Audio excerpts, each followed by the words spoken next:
Welcome to the Combative Nerds Podcast. Join us while we break balls and try to outwit each other at every turn while debating all things nerdom and trying to make sense of this world. Look, I'm not gonna lie, this is a Herculean task and I'm not sure we have enough brain power to do so. At the very least, we can laugh and offend each other through the process. Thanks for sharing your day with us. Now on to our show.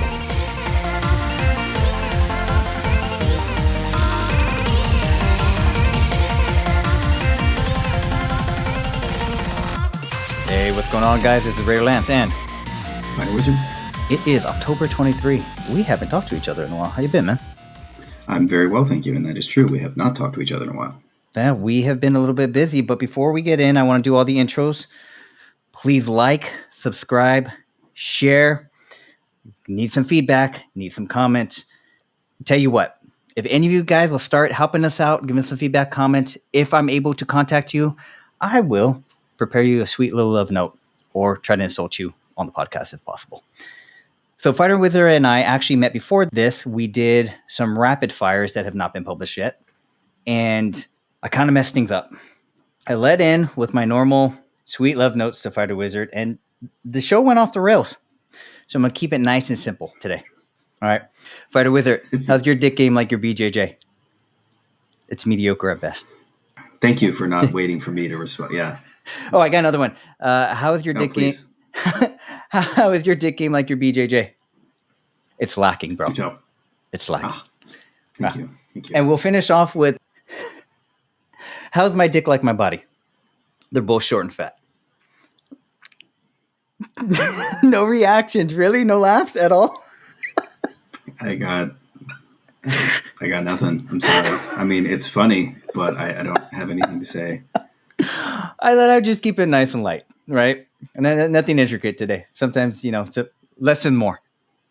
Is that what you tell your wife about your dick? Oh, Jesus, I walked right into that. So, today we're going to be talking about... You bastard. So, it hurts because it's true. No, today we are going to be talking about Andor, reviewing episodes 1 through 6. So we're pretty far into the show. We've just been so busy. Normally we like to try to do discussions of 1 to 2 or 1 to 3 episodes, but I think there's enough there where we can kind of squeeze in. Fortunately, Andor doesn't move too fast, so that might be a benefit, but we are going to get into it.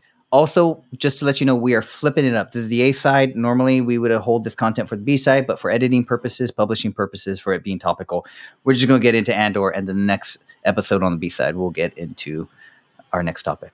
FighterWizard, you want to walk us through what the hell Andor is? Yeah, sure. So that's a decent intro, and we'll get to it as far as the pace of the show. And you're right. I think that normally we would have had a 1 to 2 episode recap and then a 1 to 2 episode recap. But the pace of the show, and I think the fact that 98% of the people within it are complete unknowns in the Star Wars universe lend itself to having time to absorb it. But that's cart before the horse. For those of you that don't know, and if you're listening to this podcast, it's unlikely that you're one of them, Andor is a standalone series so far that debuted on the Disney Plus channel on September 21st, 2022. It follows, and I guess it explains the development of the character Cassian Jaren Andor, who was first debuted in 2016's Rogue One, I believe, which was... Cassian Andor was one of the main rebel assassin saboteur spies that helped in part to destroy the Death Star.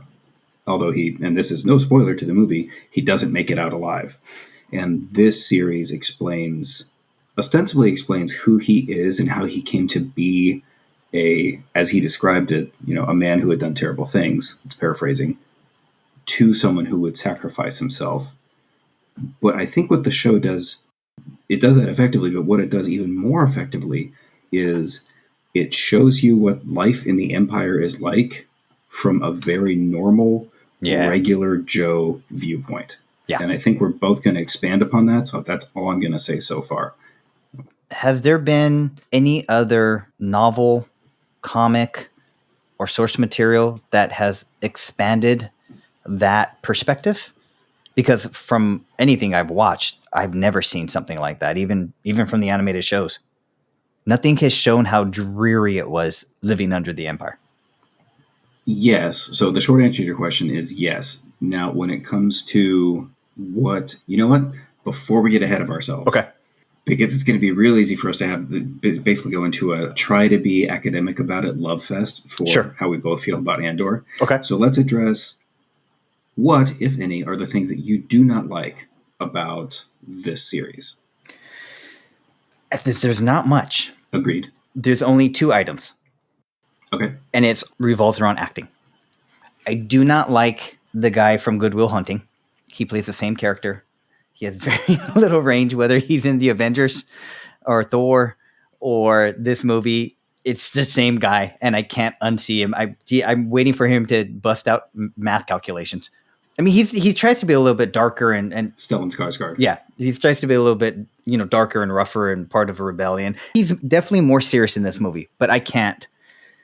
I'm sorry, dude. You play the same character.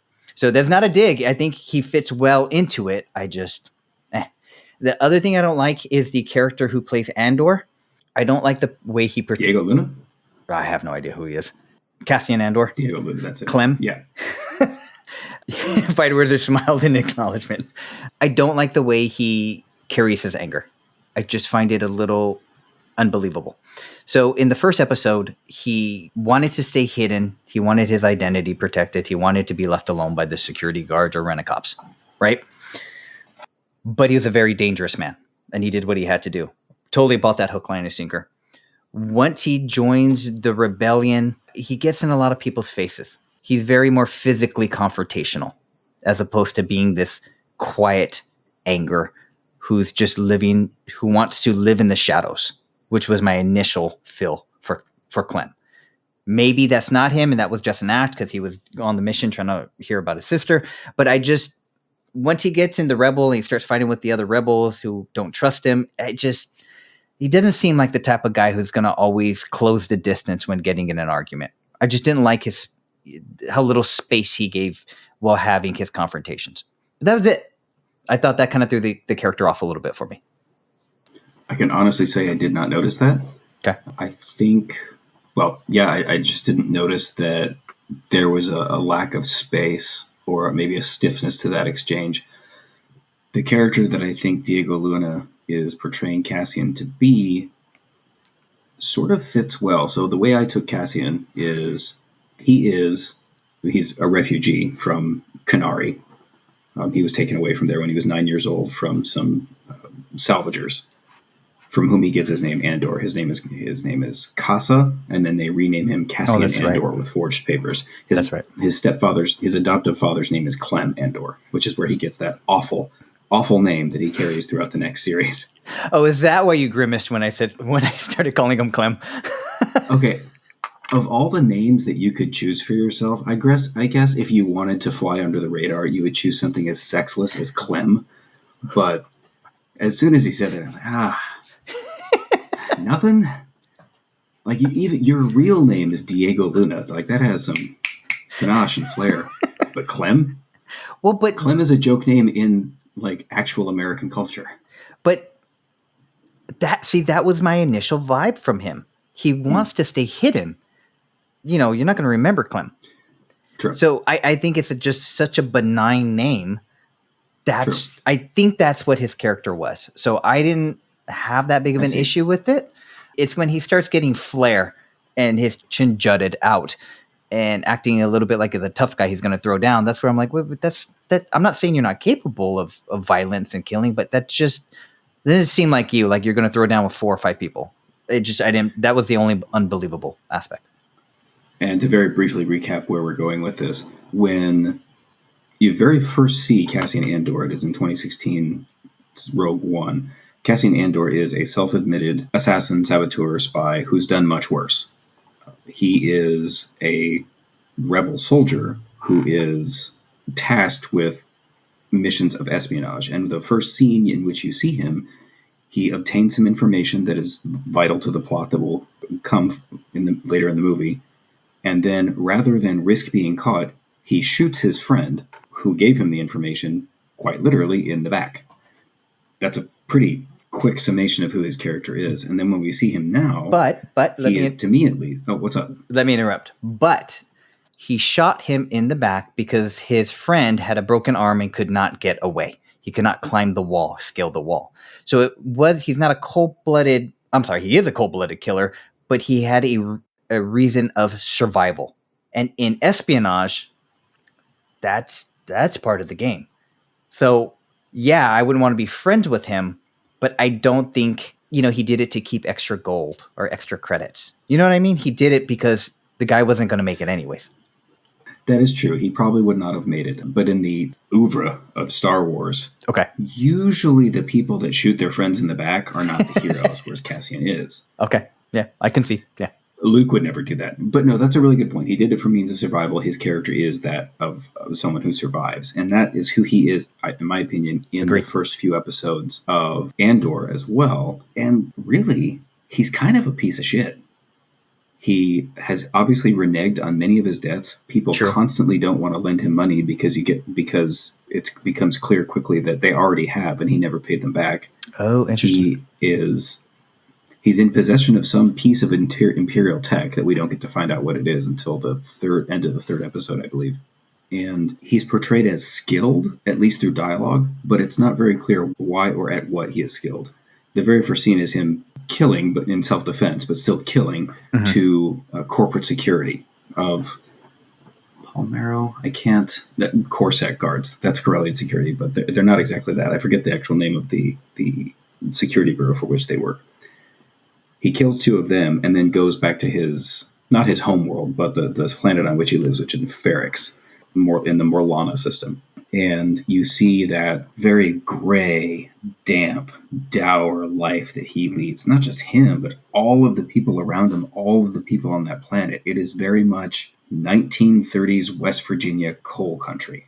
Yeah, that's good description. On a planet-wide scale, except that there's no real hope of one day getting out and having that, white picket fence to 2.5 kids' house. Yep. It's just more of the same. And even though there's not like that oppressive, they don't even have it in the beginning, where it's not that oppressive stormtrooper presence. Yeah. Boot heel of the Empire constantly in your face in every scene. And this is, I think, one of the masterful things about it. It still portrays the oppressive governmental feel just through dialogue, just through scenery. Not they show you what it would be like to feel. They allow you to feel that world. Yes. And it happens slowly. Like, it is not a quick moving series.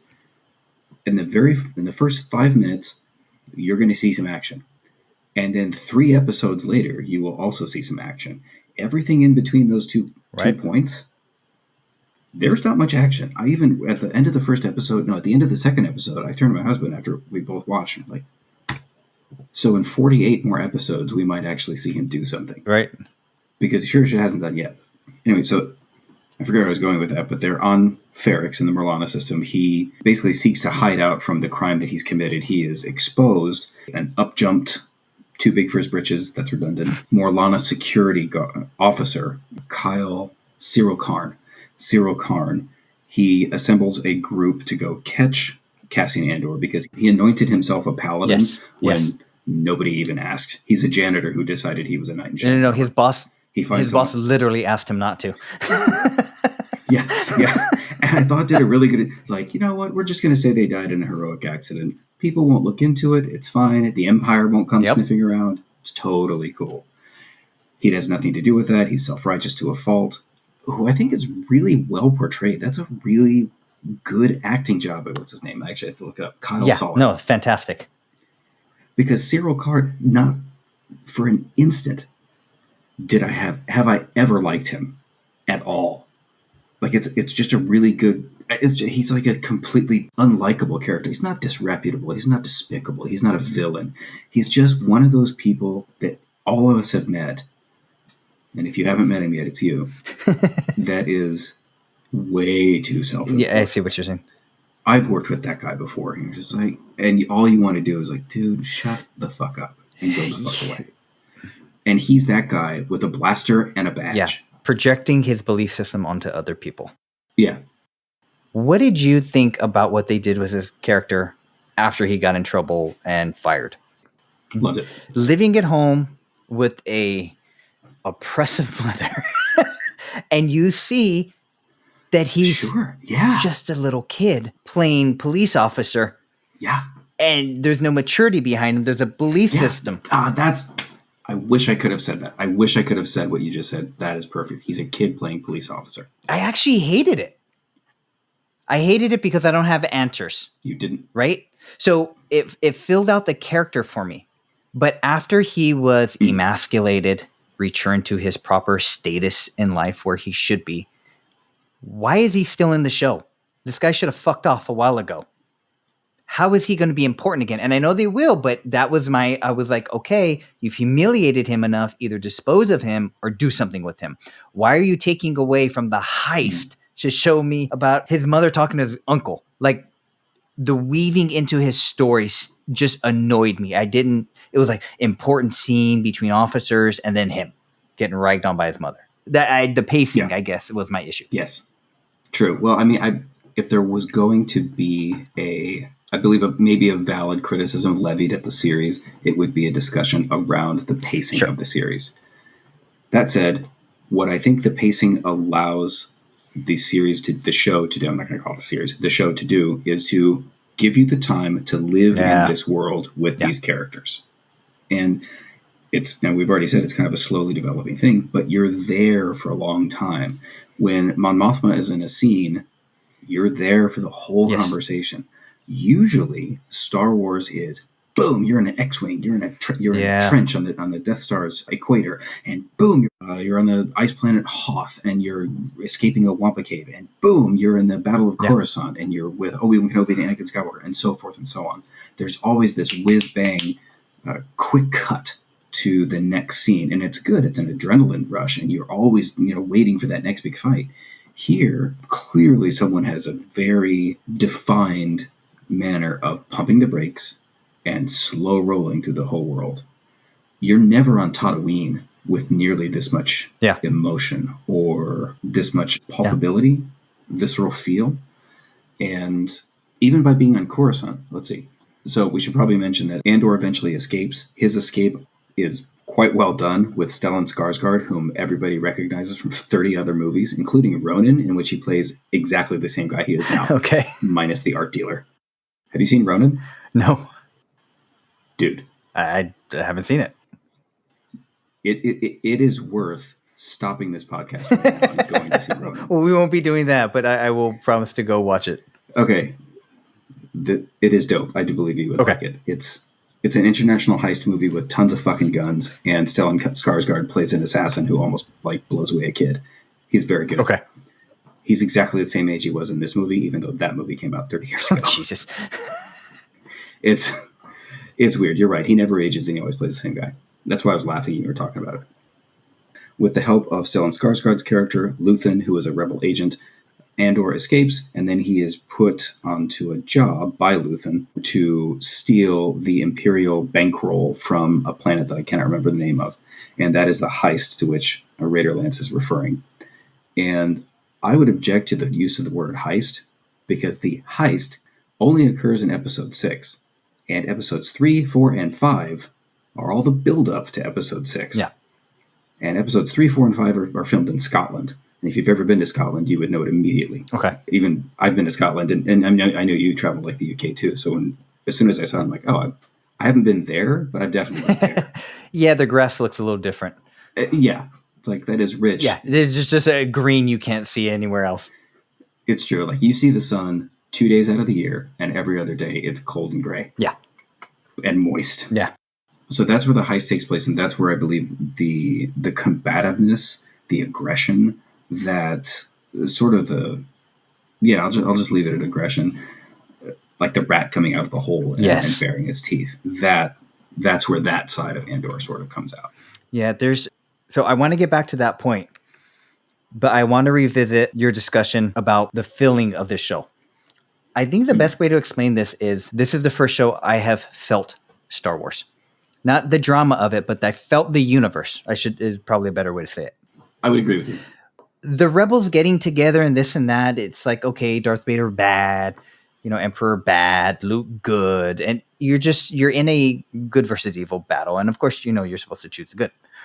But I never felt their struggle. Maybe, you know, that they blew up a planet and they're going to blow up another planet. So you're almost carried with the momentum of the story and the action. You could watch the struggle, but you don't feel like it's a thing you could be a part of. You don't buy in. Yeah. This is a show that got my buy-in. Right. I love the pacing of like The Mandalorian. That's my favorite show. That's my favorite Star Wars product. But maybe buy into his cause a little bit, but it was more cool than anything. He was more awesome. This one, he's cool. Yeah. He's awesome. This one, you feel their struggles, you feel their loss, you feel their stories, you feel their stress. You feel what they're going through the entire time. You almost feel like you're rooting, or instead of just watching the team get ready for the heist, you feel like you're in the team. And and you're nervous, and it's great, it's uncomfortable. And the only way I can compare it is like every Star Wars ride or film has always been action-packed. But then recently they came out with the Rebels Run, I think it is, at Disneyland. Oh, the ride? Yeah. Yes. Right? And then on that one, you know, you don't just walk in the line and see the base and all that. You take the courier, and then you get captured, and then you get marched in. And then when you do the escape, you're bought in. Right? As opposed to you just that's a good way of putting it. Going on Star Tours where you're, okay, we're going to be in the little shipping thing. Oh, we're attacked. We're neat. And then you're just off and going. Yeah. I feel like this is the Rebels Run, but of a show. That's an excellent way to put it. Yeah. It gives you this base, and it brings you along on the ride. It makes you a part of the ride until it hits you with that adrenaline. Yes. And by that point, you're already there. Yeah.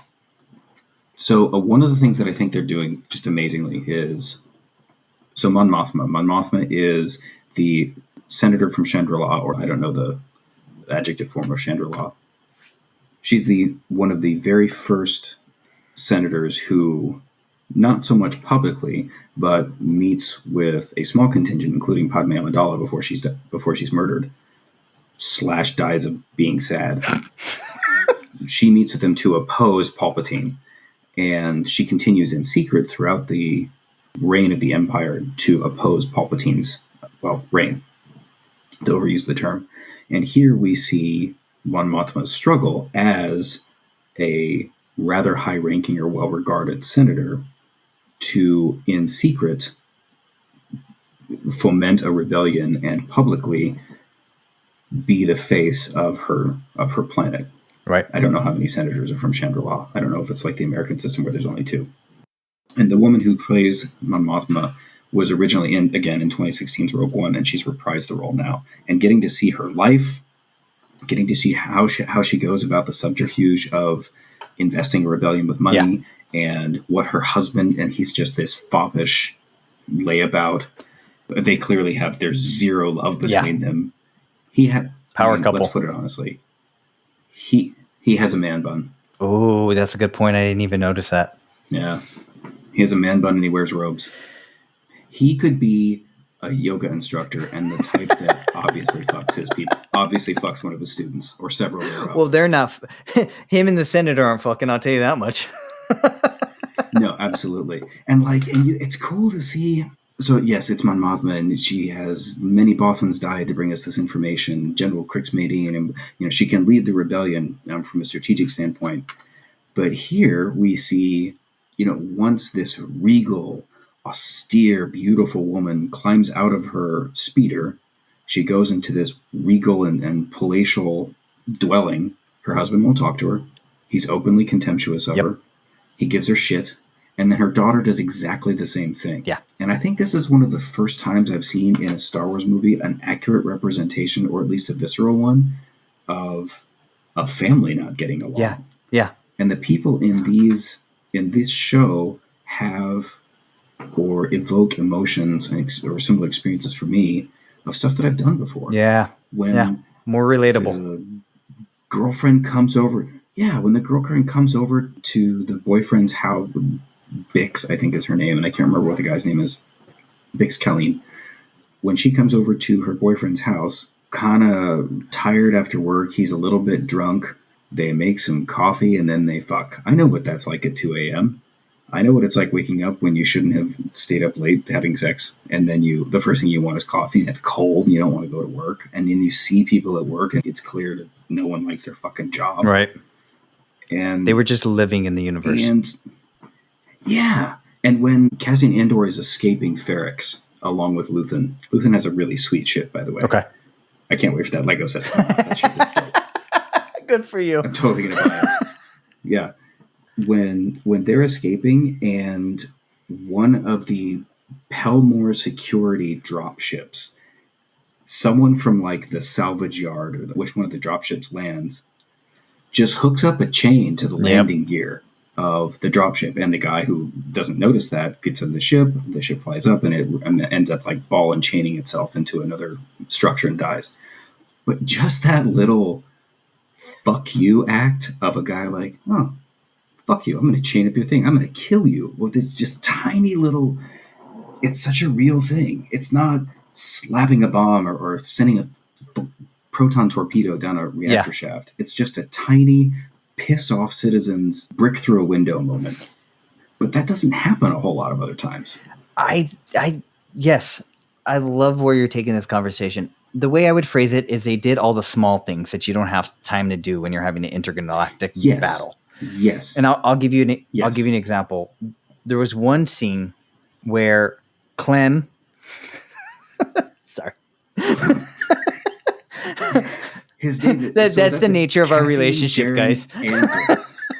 No. But it's just no. I'm not disagreeing with you, but it's like they go through the trouble to give him a cool name, Cassian Jaren Andor, and then his alias is Clem. Well, yeah, and it takes an asshole like me to just only use Clem. So, no, that's fine. When the day before the heist, let's just say the bald-headed guy who was actually corrupt and told the story about his brother dying when that wasn't actually true, figures out that Clem has the Kyber crystal that's worth a lot of money, and they confront him, and Clem comes clean.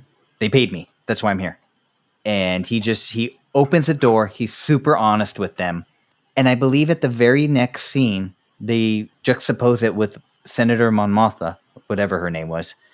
And she's sitting there, I believe it was in the car, lying to her husband about her plans when she was actually making side deals to help the rebellion. And they didn't have to do that, but they showed it very clear the different worlds these two characters were in. And that's a good point. I did not think of that. It was all these small things. Another scene, there's two more scenes. Let me run through them real quick.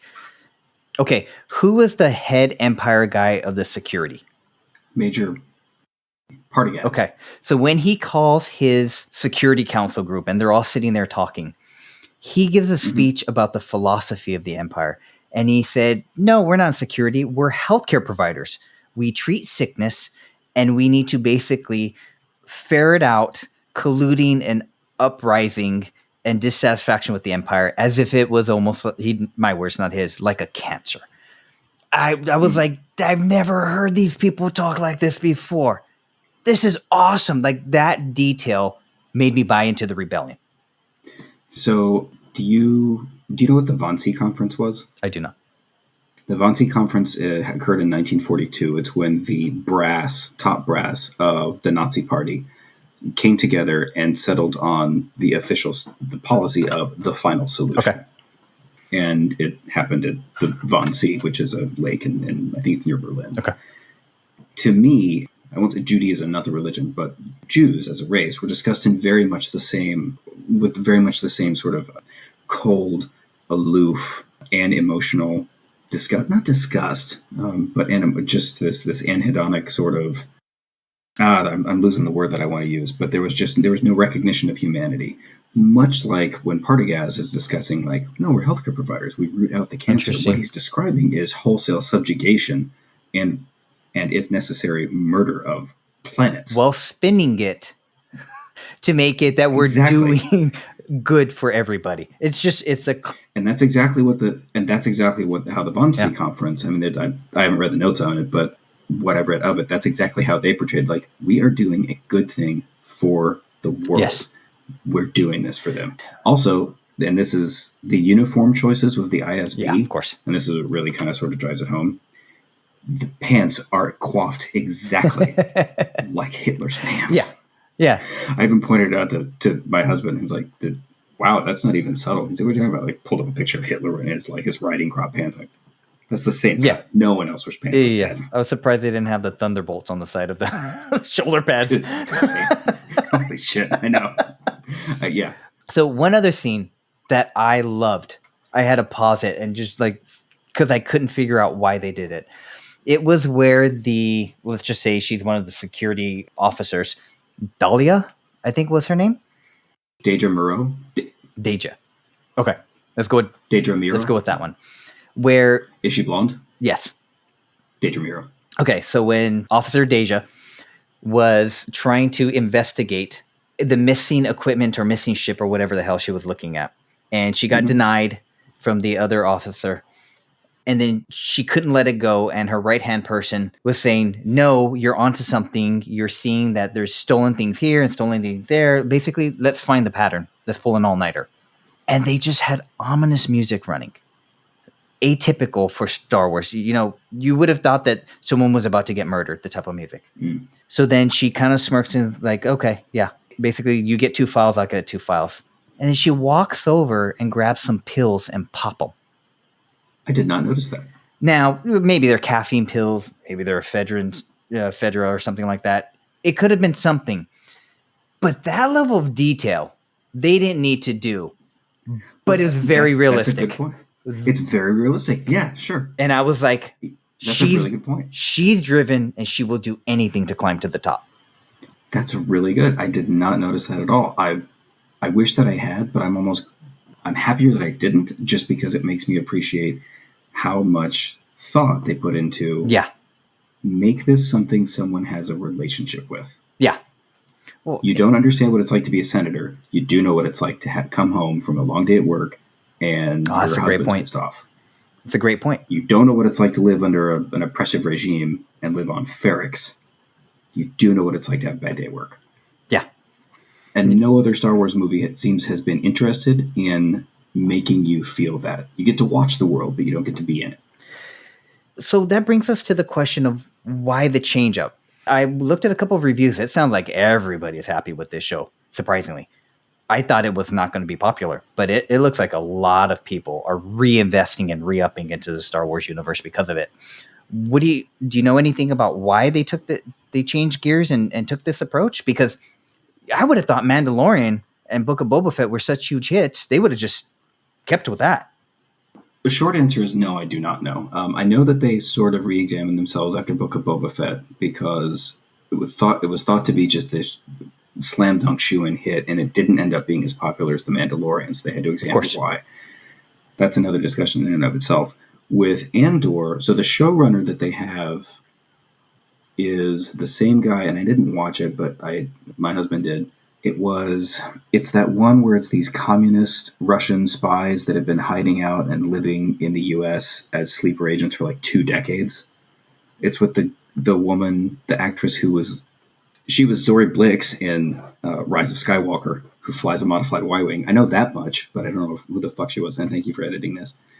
Anyway, the showrunner is the same the showrunner for this show is the same guy who ran It's a show about Russian sleeper agents. And in that show, the action is very muted and drawn out for a while because they can't break their cover. So there's always just these little spikes, like a heartbeat monitor, but even slower, of action and lots of low-level tension, much like this. He wants to bring you into their life, what it's like to live in a house, being, white picket fence, 2.5 kids, when you are also a servant of a Russian government in the 1980s. So that's the same showrunner. The director stated that he didn't want to have it be like this constant Star Wars Easter egg hunt, and he wanted to tell a different story. Specifically, Andor was chosen, because, he's an unexplored piece of merchandise. And he's just a very different character. You know what a lovable rogue is because we've all, know who Han Solo is. That's a great point. You don't know what kind of an asshole is like. That's a great point. He's the first asshole hero we've had. I think Lando Calrissian was the closest they came to that, and he was just too charismatic and smooth. Yeah, the first thing he's on scene, you're like, well, goddamn, I don't know who this guy is, but I like him. Exactly. even when they did the show, the movie Solo, he still came off great, right? Even though he was more sleazy back then, he's still a thief. Yeah, he still came off great. Yeah, he's openly cheating these people, and he just straight up stole his ship. But damn it, that smile. Exactly. I know that show didn't get. I know that movie didn't get good reviews, but I will say this: Donald Glover fucking nailed Lando Calrissian as portrayed by Billy D. Williams. You know what? Yeah. I don't necessarily like a lot of his other work, but you're right. Yeah, he did a great job. I have peed next to Billy D. Williams, and let me tell you, the Donald Glover was perfect. I won't ask the obvious question. We were at I needed to take a piss, and we just happened to be in the same bathroom. No, that wasn't the question. The question was whether you looked. Oh. No, I did not. No, man. I don't know, man. Of course you wouldn't. That guy's like 80. I mean, he's not really 80, but I'm not going to check out some 80-year-old dude's wang at a urinal. Hey, have you ever seen? All right, total tangent. Have you ever seen the appropriate conduct code book for urinals? So yes, I have, and also he is 85 years old. There is no fucking way I'm going to check out an almost 90-year-old man's dick at a urinal. His son is my father's age.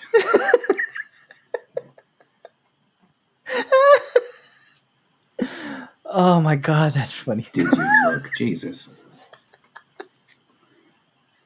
It was magnificent.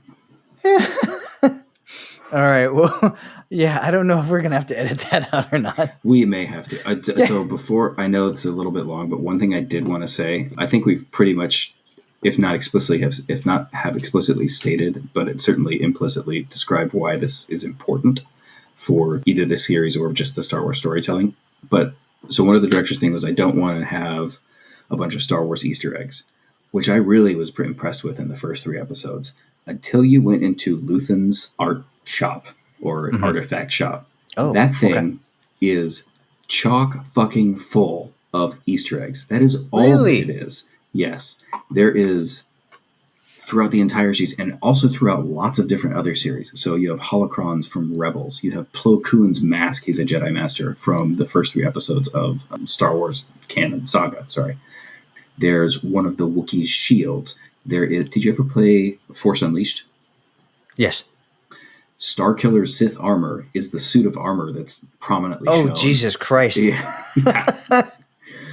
There's one of the clubs that the Wookiees use in the Battle of Kashyyyk in Episode 3 is there. Indiana Jones' bullwhip is in his back room.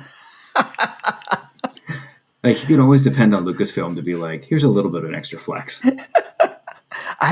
Clearly, I wouldn't have caught any of that stuff, but I'm sure you were like a kid in a candy store. At first, I didn't. At first, I was just like, oh, cool art shop. And then, like, I start kind of looking, and they spend like, I know what that is. Wait a second, there's not supposed to be Easter eggs in this. This is Easter eggs. This is an Easter egg shop. Well, I mean, if there would be somebody who was collecting all that stuff, right? And he was trying to finance it, and that is probably the best way to launder money to a Rebel Alliance. It's a really good, it's a cool front. It's an interesting front, and it makes that's a good point. It's a good way for someone who wants to lead a life of subterfuge or have clandestine activity, have a public face. Yeah. It's Walter White's car wash. Exactly. Way nicer. So I have one question before we wrap this up. Okay. When Clem killed the guy who wanted to run off with all the cash. Arvel Skeen. Okay. What do you think his motivation was, or his thought process of saying, I'm still going to take what I was owed, my 200. Here's a Kyber crystal back. Give it to the dude. You keep the other 80 mil. Is he a man of honor? Did he just want out of that life?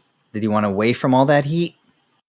I think that was an example, or is the first step that Cassian takes towards becoming a man who's greater than he is. Man with purpose. Not greater, better, purpose, better than he is. Because you're right. The guy from 3 shows, 6 months before the first episode, he would have taken the money. and the ship and just left them. Yeah. He may not view himself as part of something larger. Maybe he does, maybe he doesn't. But the way this character is written, I think the character's motivation is that he recognizes something in himself, a purpose, a cause that leads into maybe just the littlest smidge of a slightly more noble action. Having just murdered someone and taken their money anyway, he'll at least square his deal. I didn't see it as murder again. I didn't either. It's self-protection. The guy would have killed him. It was self-protection, and he was going to screw the only survivor left. Yeah. If he didn't take him out first. My daughter asked about that when she saw it. Why did he shoot him? Oh, really? Because he would have shot him too. Yeah. This was another Guido Han Solo moment. Yeah. I felt that Clem felt loss with some of the members dying in his group. Yeah, because the idealistic kid died. I feel like it wasn't going to crush him, but he felt like, man, this isn't right. You people, stepped up, believed in the cause. Almost like I don't want to piss on your grave. Just give me my money and I'm out type of a thing. That's a good way of putting it. That's a good one. That would lend toward him starting to build that character that could become a believer in the rebel cause. So yeah, I like that. I don't want to piss on your grave. Just give me money and I'll go. I like that. It's not a belief in their cause so much as just, you guys really believed in it. It's not for me. I'm just going to go. But even that little realization is a watershed moment for him, even if he doesn't know it. Yeah. So I know we're long. I have another question for you. And it comes from my thought process of a lot of people are claiming that Hollywood is woke and they want to be more representative and inclusive. And I wanted to ask your opinion on this. So in the show, from my understanding, there was the lesbian couple that was part of the heist team. Mm-hmm. When you see instances like that, so for me, it's like if I see Hispanics in the Star Wars universe, Disney just said that they were promoting Hispanic Heritage Month and how they wanted to have more Latins in the Star Wars universe. I think it's ridiculous. Hence Diego Luna. Yeah. From your perspective, did it make you feel more included? Was it benign? Did you care at all that there was a lesbian couple? Does it make me feel more included? No, but I think that is a luxury opinion. If it were the 1990s, would it have made me feel more included? Perhaps. Just that the subject existed. One of the things I like that I think is easier to do in Star Wars than in most other media, or at least most other story media, is you can include virtually anything. And it doesn't smack of ham-fisted inclusivity efforts because it's a giant galaxy where you already have a sarlacc in the middle of a desert and a giant slug species called Hutts.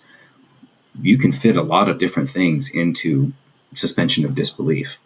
And two women who find solace in one another during a galaxy-wide war, that's pretty believable. And what I liked about it was that it wasn't a thing. It wasn't like, lesbians? It was... She's spoken for. Yeah, she's spoken for. That was it. That's it. Yeah. And it wasn't addressed in anything other than one line of dialogue, and it was just like okay. It'd be like if she had blonde hair instead of dark hair. Okay. Yeah. It didn't bother me at all. I would say in a lot of other shows, it does bother me because you can tell they're preaching to you of inclusivity, and that's what I don't like. If there's a minority there, cool. Hey, guys, a minority's here. Just want to let you know. That's when it pisses me off. Like, don't make it part of the show. Just make it unless it's important for the story. But but do you think they make it artificially important for the story to preach their politics? That's what bothers me. No, and I see where you're going with that. So, and again, I think Star Wars has the luxury of this. So Diego Luna, he's Mexican. If you watch him in an interview, he actually has quite a thick Mexican accent that he playing a character. Right. But he does not lose his Mexican accent when he's speaking English or Galactic Basic. To your point, I guess maybe to our point, when Cassian Andor is going through his daily life, no one says, "Hey, where's your accent from?" Yeah. It's just this dude's accent who could be from fucking anywhere and no one cares. Yeah. Whereas in other shows, there's been a moment of, and here is Cassian Andor. Aren't you from Mexico? Right. And it has to be mentioned a little bit. Right. And actually I had this discussion. Have you seen Hocus Pocus, the redone one? The first one is just awful. No, but Okay. yeah, I think I heard about it from IEG, and his wife cried because apparently Hocus Pocus 2 ruined Hocus Pocus 1 for her. Hocus Pocus 1 is the celluloid on which it is printed is not good enough for me to wipe my ass with. That movie is fucking terrible. It's awful. It's just awful. I don't understand why anybody liked it. Now, I've only seen it when I was 39.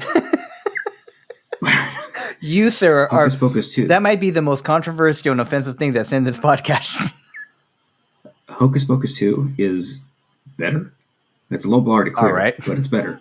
But, and I turned to my husband when we were watching this, within the first, minus the actual part where you see the witches, within the first, like, modern times, it takes place in, like, 1699 and then also 2022 in Salem.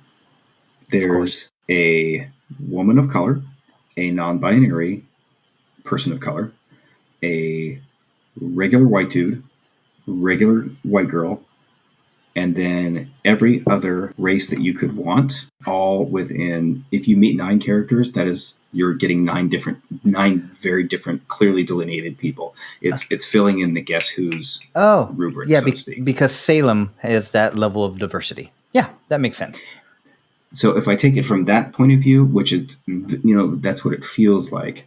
That's where I come from viscerally. It feels ham-fisted and artificial. Yeah. If I take it from the point of view of, let's say I'm a non-binary, trans-questioning 15-year-old, and I see that representation, ham-fisted though it is that important to me? Maybe it is. Right. Now, from Disney's perspective, which is, I also want to recruit your dollars to get into my park and buy my merchandise. Yeah. It's exactly what it is. It's a cash grab. But to circle back to your question of, did I feel included or anything like that? I don't think that me as a 41-year-old gay man in the year 2022, I don't know that I have an experience that can speak to that, because I, for the most part in my life, have never suffered any sort of opprobrium from others based on my sexuality. I've gotten bad looks when I'm out with my family at restaurants, but that's about it. Sure. I've never suffered for it. Right. If I were a kid in the 1980s and I saw a gay person being portrayed positively in media of some sort, even though it was ham-fisted, maybe that would have mattered a lot to me. Maybe it would help you accept because other people don't accept. Yeah. Yeah, sure. So there's something to be said there. I don't know. Yeah, it was just something I was wondering because, I from a Hispanic's perspective, I don't care. I know a lot of minorities do care about that stuff. I'm a big believer of keep Star Wars. Some parts of Star Wars has been a little bit too progressive agenda for me. It's just the mode of Hollywood now. And I don't have an issue specifically that they're doing that, but like you said, it's ham-fisted. And the plot of The Last Jedi. Exactly. It's just really Luke is now the idiot, and this wizard just came around because she's an aberration of the Force. Like it was a bit much. Not horrible, but it was a bit much.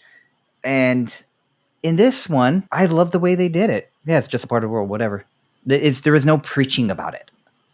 Yeah, well, ideally, these differences. So the differences between us as humans, and this goes beyond like the show, obviously. But to me, the difference between us as humans can be an interesting and enjoyable conversation. Sure. You have experiences that I never will or have. Sure. I would like to learn more of those, and the same thing for about at least some of them for what that's what being a human is, and what that's how you forge friendships. But ideally, maybe not ideally, but at some point, the differences in our experiences and how they serve who we are, that's an interesting conversation, I think. That we are different is not interesting. That is, that falls into the no shit category. Yeah. That your skin has slightly different amounts of melanin than my skin is not interesting. That the person with whom you spend your marital bliss with is a woman versus me as a man is not interesting. It's not interesting. And that's, I think, is the goal. Like, I want it to be boring that she has a girlfriend. I want it to be interesting that her girlfriend does all these things and has these cool abilities, and how they came together was blah, blah, blah, blah, blah. But I don't want it to be a point of interest. Just like I want it to be boring that someone is transgender. Right. And for all intents and purposes, I think most of the transgender people I have met would also think that it'd be nice if you thought it was boring too, because they don't want to be. No one wants to be like. Oh, you mean the super out there in front representative of people all the time? You mean the non-activists? Yeah. Yeah. Like I'm not an activist. Like I can count on the number of 2 hands. We'll say the number of times like me being gay has been a salient point in a conversation, and each of those times it was very uncomfortable. Jesus Christ, please no. Yeah, I worked with the transgender a long time ago before it was popular, and I'll share a story another time. But yeah, wasn't discussed, wasn't an issue, didn't want to talk about it. And it was never an issue. It wasn't somebody preaching in your face. And I guess what I'm coming down is these people, Sure. If they would stop preaching, they might get more people to listen to them. But yeah, we're far off Andor now. That's true. I think you can say that for virtually any cause. Yeah, that's a good point. All right. Any points we missed or any last thing you wanted to bring up? No, we covered way more bases than we ever did. No, this was supposed to be a short one, guys, because we really wanted to talk at length on our next topic on the B-side. So thank you for joining us. We're going to wrap it up. And if you are willing to listen, we are willing to talk. Catch you next time. That's it. That's our show. Join FighterWizard and myself for our next full-length episode where we'll finally get around to talking about grad school and whether it was worth it. Please do us the favor and like, subscribe, share this podcast so we can get some traction. Once I get around to it, check us out on our socials. Combative Nerds on Patreon, Instagram, Facebook, LinkedIn. You know the deal. Thanks for hanging out. See you next episode.